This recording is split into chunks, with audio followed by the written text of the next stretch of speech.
Hello all, greetings, this is Gilles Mancien. I wanted to come and say hello, wish you a good day. I hope you're enjoying this day, for there is a great deal that is underfoot, and there is a great deal that is coming up to the surface to be healed, to be transmuted. I'm going to pull a few cards to see what, there is an escapee. The escapee is the family. The family has been, so we want to take care of our family, for we are our soul group, for those we love. It is very important to understand that all of truth is realized from within, and it is all. If we seek a salvation outside of us, then we are worshipping idols. The mirror of life will always inform us, but understanding that the inner connection we have to others, we have very specific bonds with people that are close to our heart, and those are the ones we want to unfold. So the general message for us today is intuition. It is the card of intuition. It is about paying attention to our intuition, to harmonize our logical and intuitive mind, to be in balance, to be in harmony. What surrounds the situation is reconfort. It's to be reconforted, to find this healing. In order for us to heal, we have to let go of all fear, all anger, there is all kinds of. The idea of suffering, the idea of guilt is really important to let go of guilt. For when we put blame on ourselves or to anyone else, like we were like beating ourselves up with a stick, or like planting a knife in our heart and like moving this knife away. Yeah, it hurts. Let go. It's very hard because we have to let go of. We have to face the unknown, and so we have to trust and have faith that as we let go, something else comes along. And before us, we see equilibrium, we see balance, we see. We see the harmony of things.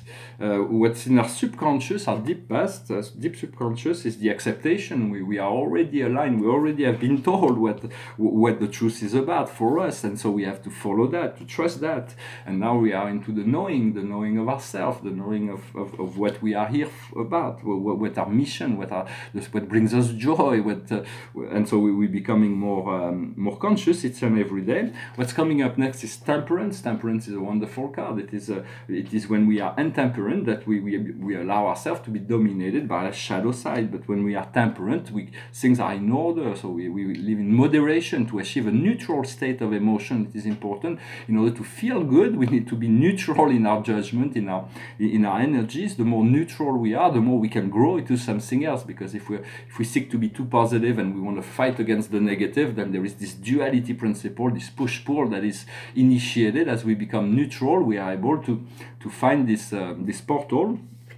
There is a great portal in 1111 coming up on November 11th. And what we are in this situation, our strength is réjouissance. It means to rejoice, to be really happy, to celebrate life. And what comes to us from the outside world is wealth. So what more can we ask for? Huh? What we have in our inner emotion is doubt. So doubt is just a waste of time. It is a time that is given to us so that we can ponder, we can decipher, we can decide, we can make those choices. Once we let go of doubt, we find well-being. For well-being, we'll invade our emotion, and we'll know how we maintain this well-being. The general message is patience for things that needs to go through a regular, through the cycle of life in a way that it will come in divine timing, Godspeed. Everything can come really fast. It's just our readiness to receive them. I also wanted to say that it's important when we have a desire or we want to manifest something in our life. It can be something material or a relationship or whatever. Is we call on the universe, we ask, and then the universe we receive that thing in an energetic level before it manifests. But often we are not always comfortable with the energy. If we are not comfortable with the energy, we're not going to receive it until we are comfortable with the energy. So we have to learn to receive it on the energetic level and to let go and to trust that as we become comfortable with the energy, the manifestation will surely follow. That's another little point. I'm going to pull 4 cards from the Akash. The painting behind me is the number 1 interior in 2005, 6, and 7. I did dozens of interior. It's called the museum series or interior series. And this is the very first one. It's the very first, maybe not the most spectacular of all, but it initiated the whole series. So the highest wisdom for us today is to understand persecution and inquisition. We have to let go of all the program, the controlling program, not to face it headstrong. You don't want to feel like a bull that's like going against a war. It's like, but you want to release all to return to your own power, to let go of submitting yourself to external authority. For your own heart knows much better, and from there you'll find growth. The tree is really well anchored. The trees are about joy. All trees are connected to an etheric ruby that's a universal frequency, and so they enjoy this universal consciousness. That's why they're so calm and peaceful and loving all the time. What we need to understand is biblical, is to understand ourselves. Biblical is about the meaning and what is our place in history in many sense. What are we here to do? To trust these higher forces, to be instrumental, to reveal more of that divine light that is God, that we are also. What we need to do is man, woman. It means to elevate ourselves above the polarity into the angelic realm. So it's about resolving this dichotomy of man, woman, desires. All those things will be... as we find, we were created a whole. So once we know that, then there is the wholeness, and then we'll attract, of course, a match for who we are when it is the time, if it's a relationship. But first we need to find our wholeness, so there is no codependency in the relationship, and it's all about joy and sharing. It is not about taking and giving, the exchange, which is more like a third dimension. But we left the third dimension quite a while ago, and most people have already done that as well, but they don't even know. We're becoming more aware that we have all kinds of new connections. For that we need to overcome imprisonment and slavery. We need to be free from the slavery. First we have to free ourselves, then we can free the world. That's what the Buddha realized. Although the Buddha was a bit too ambitious, he wanted to free everyone, every being, and so God said no, ignorance will continue. Ignorance is needed for the expansion of the universe. So just enjoy your enlightenment, return into the darkness, integrate both light and darkness. For the Buddha has renounced darkness, he has renounced ignorance, he has renounced the impure in order to achieve this nirvana. But once we achieve this nirvana, the truth is all thing. It is the integration of all the energy. So it is a far greater, the Buddha even is evolving, every being are evolving, the masters are evolving, so we are all evolving, we're all part of that great flow that is the soul. For God, attention is on the soul. The soul is the most powerful force on the earth.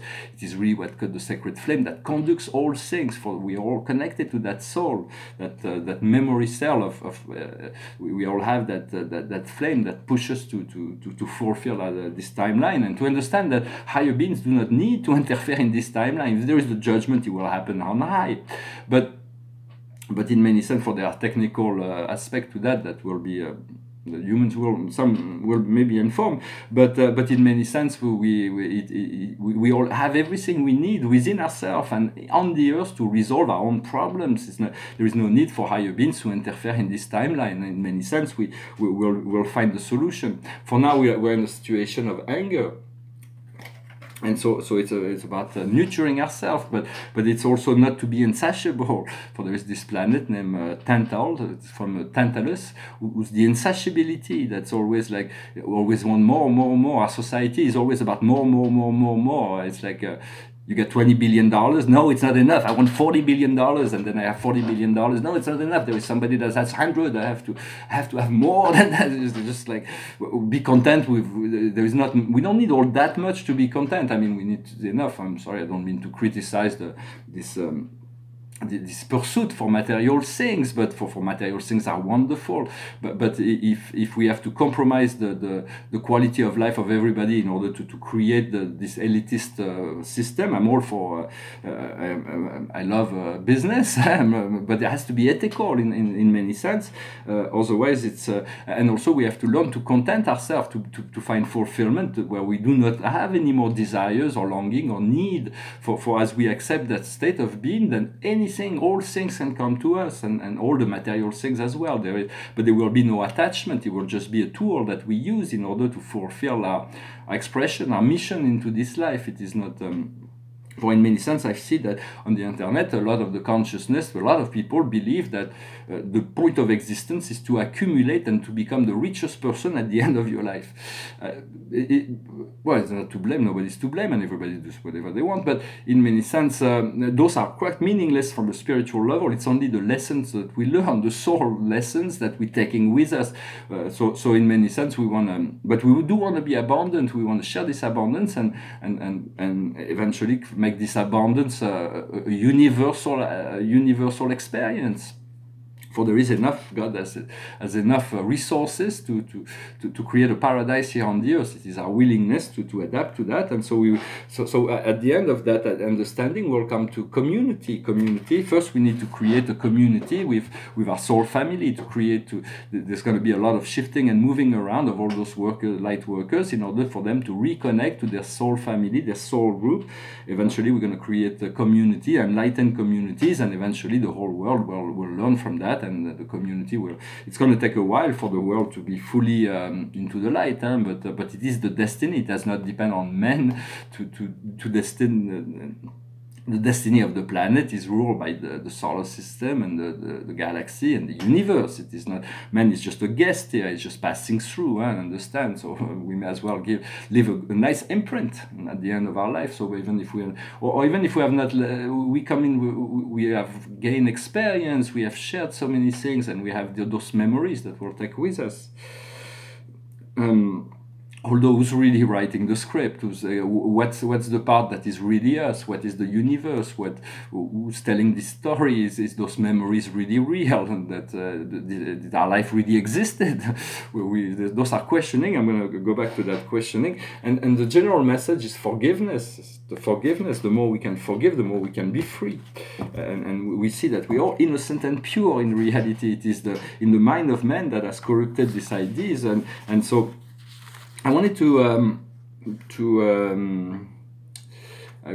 bring about this idea. Yeah, we have to absolutely let go of this culpability. I wanted to start. It's about a message that I heard yesterday. It was from Gloria Wendroff. She's a channel. She writes the Heaven's Letter. If you haven't seen it, every day there was wonderful messages, a lot of inspiration. And for those who have not heard it, there was a certain questioning in that message yesterday that I thought would be interesting to bring back so the story goes as if someone was going to make a story of your life, a movie or a story of your life, which author from the past, from all the historical classical author, who would you choose to write the story of your life? What language would it be in? Would it be a novel, a TV series, a movie, a play? Would it be in black and white, in color? Who would you choose to play your role, or would you choose to play the leading role? Would it need any rewrite? Would you do any rewrite on your life, or would you accept your life as it is? What happens now? That's a good question. What happens now? Well, what's the end of the story? How does it end? So for some people, will create a life of drama, or will create fantastic life or epic life. Or there is no judgment. It is up to us. We can choose anything we want that is comfortable with ourselves. What would the title of that movie, book would be if there was a story of your life? What genre would it be? Would it be a drama, a comedy, a science fiction? Would it be fiction, non-fiction? Would it be a fairy tale? Would it be a murder mystery? I don't know. What role do you want to play? What you would want to play in your... is it all predestined? Well, eventually this higher life will come and we'll realize the polychromatic light of God, and we'll move out of this black and white reality into a polychromatic, technicolor life experience. And there is a proof that things have changed. Physical, material proof. For those who, not many people have noted that. If I ask you what's the color of the sun, intellectually you're going to say the sun is yellow. Most people will say the sun is a yellow star in the sky. But if you look at the sun, it's no longer yellow, it is white. It has accelerated its frequency ever since, in a few years, since 2012, the color of the sun has changed, and everybody can verify that by looking in the sky. So the sun has already changed in order to diffuse all this duality matrix, so we can move into this polychromatic light of the Father Mother One, the understanding of the return to the state of wholeness, the state of innocence. I'm going to finish with a song. It's a song that speaks about that. It's about an opportunity to understand that we are pure, we are innocent. It is just through the process of the mind we can separate ourselves from innocence, but we all beloved children of God, and we're all like partaking in this great experiment that God has created. So what blame could it be? Let go of all blame and culpability. Just know that you are forgiven, for there is instant karma. If we do something wrong, we'll know right away. Now, before, if we do something wrong, you have to wait for the cycle of time for the karma to come back to show us, and then we say, we don't understand why we have those deep things to deal with. It's because some error in the past. But now the karma is very short. So there is like there's this idea of forgiveness. God has forgiven us, so we have to allow us to ascend, and then we'll make do with whatever we find up there. But first, we have to ascend in many ways. So I'm gonna sing this song. It's from a French band. It's like, that's called Enigma. I was listening to that in the early 90s, and their first album was quite magnificent. I thought it was a big impact on me. It was about spiritual ascension, it's about liberation, but it's also about combining sexuality and spirituality, for it is the same thing. And sexuality is something the most sacred, the most precious, the most divine creative function the humans have ever had. But because they have demonized it, they are using it for power, like men using their sexuality for power over women, and women using their power of seduction over men to gain what they want. So it has to be respected and it has to be understood, for it is a universal principle, and there are a great deal of mystery that we will discover higher forms of sexuality in the future. We're going to discover so much about that, and we'll discover new pleasure, new forms of communion. For it has to be it is always good to practice sexuality connected with the heart. If you love, then there is no entanglement. If it's just a pleasure-seeking experience, then there may be connection that will slow down. For it is one of the most intimate experience we have on the physical plane. So anyway, this band, I wanted to say that this band has created this album. I invite you, if you haven't heard it, I'm sure maybe you have, but the first album is called Enigma, and they're speaking about all kinds of spiritual concepts. But this song goes like this. Hi, hi, hi, oh, hi, hi, hi, oh, hi, hi. Love, love, love. Devotion, devotion, devotion. Feeling, feeling, feeling. Emotion, emotion. Don't be afraid to be weak. Dum dum dum dum dum. Don't be proud to be strong. Dum dum dum dum dum. Just look into your heart, my friend. That will be the return to yourself. The return to yourself. Hi, hi, hi, oh, hi, hi, hi, oh, hi, hi. If you want and start to laugh, you must and start to cry. Be yourself, don't hide. Just believe in destiny. I don't care what people say. Just you follow your own way. Don't give up and use the chance. The return to innocence. Hi, hi, hi, oh, hi, hi, hi, oh, hi, hi. It is not the beginning of the end. It is the return to yourself, the return to innocence. Well, I wanted to come and say hello. I hope you enjoyed this video. It was just I thought to come in and continue to express myself on those many subjects. I wish you a wonderful day. Thank you for everything, and I'll talk to you later. Namaste. God bless.